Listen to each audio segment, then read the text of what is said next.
നമസ്കാരം. മലയാളി വാർത്തയിലേക്ക് സ്വാഗതം.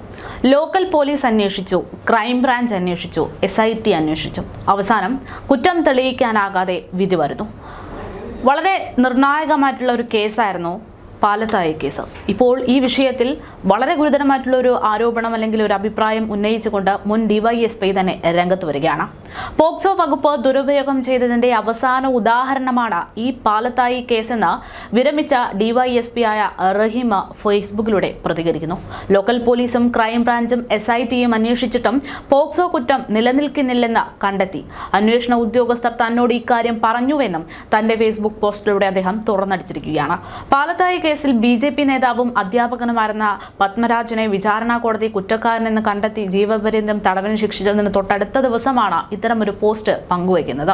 എന്തായാലും ഇത്തരത്തിൽ വളരെ ഗുരുതരമായിട്ടുള്ളൊരു വിഷയത്തിൽ എന്താണ് ഇവിടെ യഥാർത്ഥത്തിൽ നടക്കുന്നത്, എന്താണ് ഈ പോക്സോ കേസുമായി ബന്ധപ്പെട്ട് നടന്നുകൊണ്ടിരിക്കുന്ന സംഭവങ്ങൾ എന്നതടക്കമുള്ള സംശയങ്ങൾ ഉയരുകയാണ്.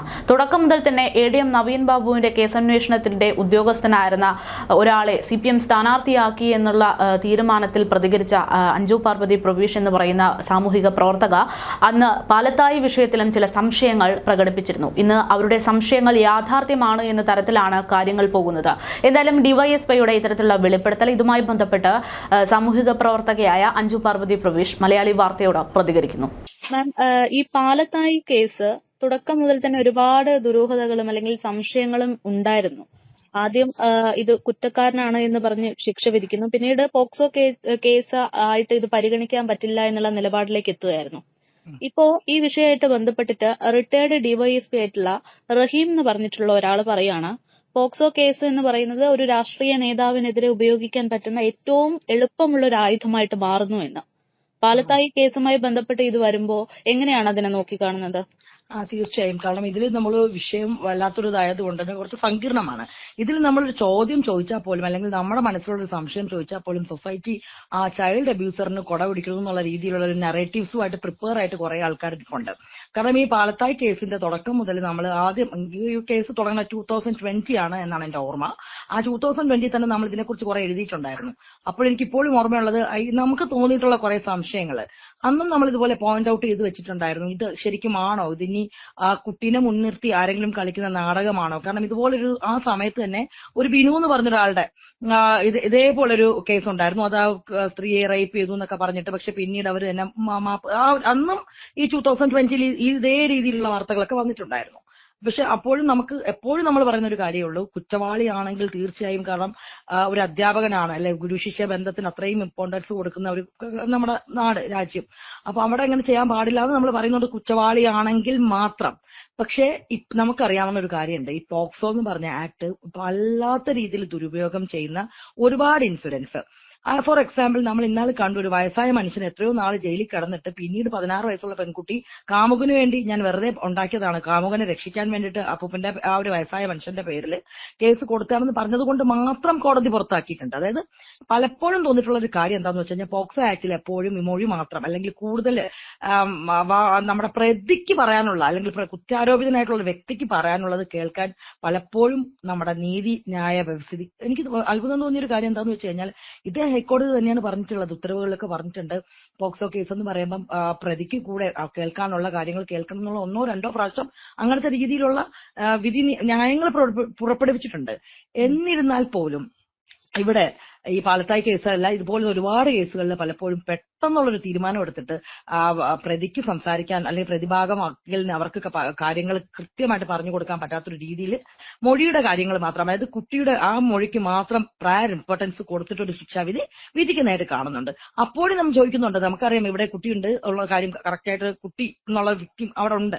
പക്ഷെ വണ്ടിപ്പെരിയാറിൽ എന്താണ് സംഭവിച്ചതല്ലേ, തൂങ്ങി നിന്ന് ആടിയ കുട്ടി മരണപ്പെട്ടതാണ് വണ്ടിപ്പെരിയാറില്. പക്ഷെ അത് കൊന്നുവെന്ന് 100% ഉറപ്പുള്ള ഒരു വ്യക്തി ഇതേ കോടതി തന്നെ ആ വണ്ടിപ്പെരിയാറിലെ കുഞ്ഞിനെ കൊന്ന ആളെ തെളിവിന്റെ അഭാവത്തിൽ പുറത്തുവിട്ടു എന്നും നമ്മൾ കണ്ടു.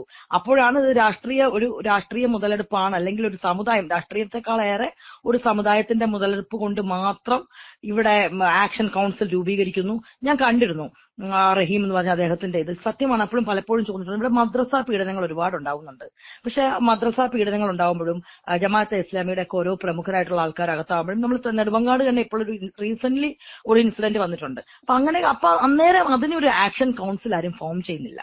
ഇത് പാലത്തായി കേസിൽ എങ്ങനെയാന്ന് വെച്ച് കഴിഞ്ഞാൽ അതിന് വേണ്ടിയിട്ടൊരു ആക്ഷൻ കൗൺസിൽ ലീഗ് ആയിക്കോട്ടെ അല്ലെങ്കിൽ മുസ്ലിം ഇതുമായിട്ട് ബന്ധപ്പെട്ടുള്ള പോപ്പുലർ അവരായിക്കോട്ടെ, അവർ വലിയൊരു ആക്ഷൻ കൗൺസിൽ ഉണ്ടാക്കുകയാണ്. വളരെ രീതിയിലുള്ള ഈ ഒരു കുട്ടി ഇനി എന്താ പറയാ ശിക്ഷിക്കപ്പെടരുത് അല്ലെങ്കിൽ കുട്ടി പീഡിക്കപ്പെടരുത് എന്നുള്ള രീതിയിൽ ഇതേ ഒരു അവയർനെസ് അല്ലെങ്കിൽ അവിടെ സ്വന്തം സമുദായത്തിലുള്ള മദ്രസയിലെ ഉസ്താദുമാരായിക്കോട്ടെ അല്ലെങ്കിൽ അതിൽ സമുദായത്തിലുള്ള അതേപോലെ ഒരു അധ്യാപകനെ നമ്മൾ കണ്ടിരുന്നു അല്ലെ, പ്രമുഖരായിട്ടൊരു അധ്യാപകൻ ഒന്നിലധികം കുട്ടികൾ പരാതി കൊടുത്തിട്ട് പുള്ളിക്കാരനകത്തായിട്ടുണ്ട്. അവിടെ ഒരു ആക്ഷൻ കൗൺസിൽ ഉണ്ടായിട്ടില്ല. ഇവിടെ നമുക്ക് അതൊക്കെ തന്നെയാണ് നമ്മൾ ചൂണ്ടിക്കാണിക്കുന്നത്. ഇത് ഒരാളെ കൊടുക്കാൻ വേണ്ടിയിട്ടുള്ളത്, അങ്ങനെ കൊടുക്കാൻ വേണ്ടിയിട്ടുള്ളതാണെങ്കിൽ നമ്മൾ വളരെയധികം വിഷമിക്കേണ്ട ഒരു ഇതാണ്. ഇത് ഓരോ മലയാളിയും വിചാരിക്കണം. ഇന്ന് ഈ നമുക്ക് പത്മരാജൻ എന്നുള്ളൊരു വ്യക്തി നാളെ അത് നമ്മുടെ വീട്ടിലായിരിക്കാം. നമുക്കും എല്ലാവർക്കും രാഷ്ട്രീയമുള്ളതാണ്.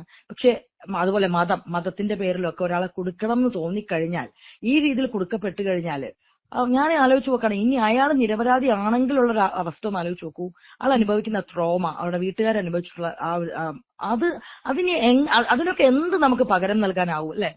അപ്പോ ഇപ്പൊ ഈ ഡിവൈഎസ്പി പറയുന്നു, പിന്നെ ഇന്നലെ ഒരു ഹരീന്ദ്രൻ എന്ന് പറഞ്ഞു കഴിഞ്ഞാൽ CPM നേതാവ് ഒരു പ്രസ്താവന ഇറക്കുന്ന കണ്ടു സമുദായമായിട്ട് ബന്ധപ്പെട്ടിട്ടുള്ളത്.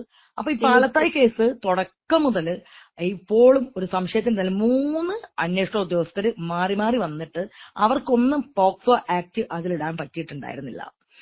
അവസാനത്തെ അദ്ദേഹം രത്നകുമാർ വന്നപ്പോൾ അതാണ് ഏറ്റവും സംശയം. നവീൻ ബാബുവിന്റെ കേസ് അന്വേഷിച്ച ആള് ഇപ്പൊ CPMന് ഭയങ്കരമായിട്ട് ഒത്താശ ചെയ്തു കൊടുക്കുന്ന വ്യക്തി, അദ്ദേഹം ഇപ്പം മത്സരിക്കുന്നുണ്ടെന്ന് അറിയുന്നുണ്ട്. അപ്പൊ അങ്ങനെയൊക്കെ വന്ന ശേഷം മാത്രമാണ് ഈ ആക്ട് വരുന്നത്, ഈ ഒരു പോക്സോ ആക്ട് കേസിൽ ഇടുന്നത്. അതിനു മുമ്പ് നമ്മൾ ശ്രീജിത്ത് അദ്ദേഹത്തിന്റെ നമ്മൾ ഓഡിയോ കോള് കേട്ടിട്ടുണ്ടായിരുന്നു. അപ്പോഴൊക്കെ ഇത് എന്താണ് കേരളത്തിൽ സംഭവിക്കണമെന്ന് അറിയില്ല അല്ലെ? ഇങ്ങനത്തെ ഒരു ശരിക്കും കുട്ടികളെ തൊടുന്നവന്മാരെ അകത്തിടാൻ വേണ്ടിയിട്ട് കൊണ്ടുവന്ന ഒരു ആക്ട്, അതായത് കുട്ടികൾ ഏറ്റവും വൾണറബിൾ ആയിട്ടുള്ള ഗ്രൂപ്പായിട്ടുള്ള കുഞ്ഞുങ്ങളെ അങ്ങനെയുള്ളവരെ അകത്താക്കാൻ വേണ്ടി ശിക്ഷിക്കാൻ വേണ്ടി കൊണ്ടുവന്ന ആക്ട് നിരപരാധികളെ കൊടുക്കാനുള്ള ഒരു ആക്ടാക്കി മാറ്റുമ്പോൾ സത്യം പറഞ്ഞ ആ പോക്സോ ആക്ടിനുള്ള ആ ഒരു പോക്സോ കേസ് അല്ലെങ്കിൽ പോക്സോ ആക്ടിനുള്ള ആളുകൾക്കുള്ള വിശ്വാസ്യത നഷ്ടമാവുകയാണ്. ഇത് ഒരുപാടായിട്ടുണ്ട്. ആരെ കൊടുക്കാനും ഇന്ന് നമ്മൾ വിമൻ കാർഡ് ഇറക്കിയിട്ട് ആരെ തൊട്ടു എന്ന് പറയുമ്പോൾ സ്ത്രീകൾക്ക് പ്രാധാന്യം കൊടുക്കുന്ന ഒരു നിയമസംഹിത നമുക്കുള്ളത് പോലെ കുട്ടികളെ മുൻനിർത്തി ആരെങ്കിലും ഒരു നാടകം ഉള്ളതാണെങ്കിൽ സത്യം പറഞ്ഞ സങ്കടകരമാണ് പോക്സോ ആക്ട് ഇങ്ങനെ ദുരുപയോഗം ചെയ്യപ്പെടുന്നത്. ഇതാണ് 14 വയസ്സുള്ള മകൻ അമ്മയ്ക്കെതിരെ കൊടുത്തതും ഒരു പോക്സോ ആക്ട് ആയിരുന്നു. നമ്മൾ വായിച്ചതാണല്ലേ, അറിഞ്ഞതാണ് അവസാനം കോടതി. അപ്പൊ ഇത് കോടതി എന്തുകൊണ്ട് ഇതൊക്കെ അതിവേഗ കോടതി പെട്ടെന്ന് ഒരൊറ്റ ഹിയറിംഗ് കേൾക്കുന്നു, പ്രതിക്ക് ശിക്ഷ വിധിക്കുന്നു എന്ന് മനസ്സിലാവുന്നില്ല. കാരണം 1000 കുറ്റവാളികൾ ശിക്ഷിക്കപ്പെട്ടാലും ഒരു നിരപരാധി പോലും ശിക്ഷിക്കപ്പെടരുത് എന്നുള്ള 1000 കുറ്റവാളികൾ രക്ഷപ്പെട്ടാലും അല്ല ഒരു നിരപരാധി പോലും ശിക്ഷിക്കപ്പെടരുതെന്നാണ് നമ്മുടെ നീതി ന്യായം പറയണത്. പക്ഷെ ഇവിടെ അദ്ദേഹം നിരപരാധിയാണെങ്കിൽ ഒരു മനുഷ്യായുസ് കൊണ്ട് അനുഭവിക്കേണ്ടത് മുഴുവൻ അനുഭവിച്ചു എന്ന് പറയാം. ഒപ്പം ഇതൊരു ഐ ഓപ്പണർ ആവണം. ബിക്കോസ് ഇനി അടുത്തൊരാളും മതത്തിന്റെ പേരിലോ സമുദായത്തിന്റെ പേരിലോ രാഷ്ട്രീയത്തിന്റെ പേരിലോ ഈ ഒരു രീതിയിലുള്ള ഒരു തേജോവധം പ്ലസ് പുറത്തിറങ്ങി ഇദ്ദേഹം നിരപരാധിയാണെന്ന് മനസ്സിലാക്കി കഴിയുമ്പോൾ ഒരു പക്ഷേ ഞാൻ ഇപ്പോഴും പറയുന്നുണ്ട് എന്ത് കൊടുത്താലായിരിക്കും ഈ പൊതുസമൂഹം അദ്ദേഹത്തിന് എന്താ പറയാ അത് അനുഭവിച്ച വിഷമത്തിനൊക്കെ ഇതാക്കാൻ പറ്റുക. ഇനി തെളിവ് സഹിതം ഇദ്ദേഹം ചെയ്തിട്ടുണ്ട് എങ്കിൽ ഈ ശിക്ഷ പോരാ എന്നേ ഞാൻ പറയൂ. കാരണം എന്ന് വെച്ച് കഴിഞ്ഞാൽ ആ കുട്ടിയാണ്, ഞാൻ വീണ്ടും പറയുന്നുണ്ട്, കുട്ടി അധ്യാപകൻ ആ രീതിയിലുള്ള പ്രവൃത്തി ചെയ്തു. ഒരു ശരിക്കും മറ്റേത് പ്രൊഫഷൻ പോലെയല്ല. പക്ഷെ അത് തെളിവുകൾ വേണം. തെളിവുകളില്ലാതെ ഊഹോപോഹങ്ങളും പിന്നെ ഇനി കുട്ടിയുടെ കുറെ നമുക്ക് കൗൺസിലിംഗ് ഉണ്ടായിരുന്നു എന്ന് പറയുന്നുണ്ട്. കുട്ടിക്ക് നുണ പറയുന്ന ശീലമുണ്ടെന്ന്. അപ്പൊ നമുക്ക് ഇവിടെ ഒരു പ്രശ്നം എന്ന് വെച്ച് കഴിഞ്ഞാൽ കുട്ടി 9 വയസ്സോ ആ സമയത്ത് 9 വയസ്സേ ഉള്ളൂ. ഒരുപക്ഷെ അതുകൊണ്ടായിരിക്കും പൊതുസമൂഹം പോലും സൈലന്റ് ആയിട്ട് ഇരിക്കേണ്ടി വരിക. കാരണം ഞാനിത് പറഞ്ഞില്ലായിരുന്നോ, കാരണം നമ്മളിവിടെ ഒരു ചോദ്യങ്ങൾ ചോദിച്ചാൽ അതങ്ങനെ സംഭവിച്ചിട്ടുണ്ടോ, പാലത്തായി കേസ് ഇനി കുക്ഡപ്പ് ആയിട്ടുള്ള ഒരു കേസാണോ എന്ന് ചോദിച്ചാൽ പോലും ഈ ചോദിക്കുന്ന ആളെ ചൈൽഡ് അബ്യൂസറിന് കൊടപിടിക്കുന്നു എന്നുള്ളൊരു നറേറ്റീവ്സ് ഇവിടെ ഓൾറെഡി എഴുതി വെക്കപ്പെട്ടിട്ടുണ്ട്. അത് ആ ഒരു ഭയം കൊണ്ടാണ് പലരും മിണ്ടാണ്ടിരിക്കണം എന്നാണ് എനിക്ക് തോന്നിയിട്ടുള്ളത്. പക്ഷെ ആ ഒരു ഭയവും അസ്ഥാനത്താണ്. ചോദിക്കേണ്ട ചോദ്യങ്ങൾ നമ്മൾ ചോദിച്ചുകൊണ്ടേയിരിക്കണം അല്ലെ? അപ്പോ പ്രതിഭാഗം ഇനിയും അദ്ദേഹം അപ്പീലിനൊക്കെ പോട്ടെ, കൃത്യമായിട്ട് തെളിവുകൾ ഉണ്ടെങ്കിൽ മാത്രം, ആ തെളിവ് കോടതിക്ക് അറിയാലോ കൃത്യമായിട്ടുള്ള തെളിവുകളും ഉണ്ട്, അങ്ങനെ ഒന്ന് ചെയ്തിട്ടുണ്ടെങ്കിൽ മാത്രം അദ്ദേഹം ശിക്ഷിക്കപ്പെട്ടെ. അല്ല എങ്കിൽ ഇതിന്റെ പിന്നിൽ കളിച്ച ഓരോരുത്തരെയും പൊതുസമൂഹത്തിന്റെ മുന്നിൽ തുറന്ന് കാട്ടപ്പെടണം. പരമാവധി ശിക്ഷ അങ്ങനെ ഒരു കളി കളിച്ചിട്ടുള്ളവർക്ക് കൊടുക്കണം എന്നാണ് എന്റെ ഇവിടെ ഈ കേസില് പാലത്തായി കേസുമായിട്ട് ബന്ധപ്പെട്ടിട്ട് ഒരു CPM നേതാവ് തന്നെ, അതായത് കണ്ണൂരിലെ CPM ജില്ലാ സെക്രട്ടേറിയറ്റ് അംഗമാണ് ഹരീന്ദ്രൻ. ഹരീന്ദ്രൻ അദ്ദേഹം പറഞ്ഞിരിക്കുന്നത് പീഡിപ്പിച്ചയാളൊരു ഹിന്ദു ആയതുകൊണ്ട് മാത്രം SDPI ഇരയുടെ ഭാഗത്ത് നിൽക്കുന്നു എന്നുള്ളൊരു സ്റ്റേറ്റ്മെന്റ് ആണ്. ഇന്നിപ്പോ അദ്ദേഹം അതിനൊരു അത് രാഷ്ട്രീയവൽക്കരിക്കുന്നു, വർഗീയവൽക്കരിക്കുന്നു എന്നൊക്കെ പറഞ്ഞ പ്രതികരണം നടത്തിയിട്ടുണ്ട്. എങ്കിൽ പോലും അദ്ദേഹം ഉള്ളിലുള്ള കാര്യങ്ങൾ തുറന്നു പറയാനുള്ള ഒരു സാഹചര്യത്തിലേക്ക് ഇത് എത്തിയിരിക്കില്ലേ? അതെ, തീർച്ചയായും. കാരണം തുടക്കം മുതൽ തന്നെ CPM-ന്റെ ശൈലജ ടീച്ചർക്ക് ഒരുപാട് ആരോപണം കേട്ടൊരു കേസ് കൂടെയാണ് ഈ പാലത്തായി എന്ന് എനിക്ക് തോന്നിയിട്ടുണ്ട്. അത് അറസ്റ്റ് ചെയ്യാൻ വൈകുന്നു എന്നൊക്കെ പറഞ്ഞിട്ടൊക്കെ അല്ലേ. അപ്പം പക്ഷെ അവിടെ അദ്ദേഹം ആ ഒരു കൃത്യമായിട്ടുള്ള ഒരു സാമുദായിക ആ പ്രശ്നത്തെ കുറിച്ച് ചൂണ്ടിക്കാണിച്ചു. അത് കൃത്യം തന്നെയാണ്. ഞാൻ അതാണ് ചോദിച്ചത്.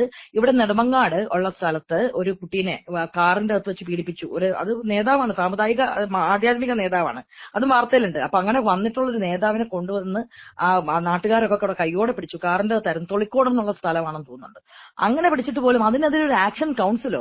ഞാൻ എപ്പോഴും ചിന്തിച്ചിട്ടുണ്ട്, ഇത്തരം നമ്മൾ പറഞ്ഞല്ലോ ഇപ്പൊ സമുദായം വരുന്നു എന്ന് പറഞ്ഞ് സമുദായത്തിലുള്ള കുട്ടിയെ തന്നെ പീഡിപ്പിക്കുമ്പോൾ അത് പൊതിഞ്ഞ് രക്ഷിക്കാനുള്ളൊരു എന്താ പറയാ ഒരു വ്യഗ്രത ഈ SDPI പോലെയുള്ള സാമുദായിക സംഘടനകൾ കാണിക്കാറുണ്ട് അല്ലെ.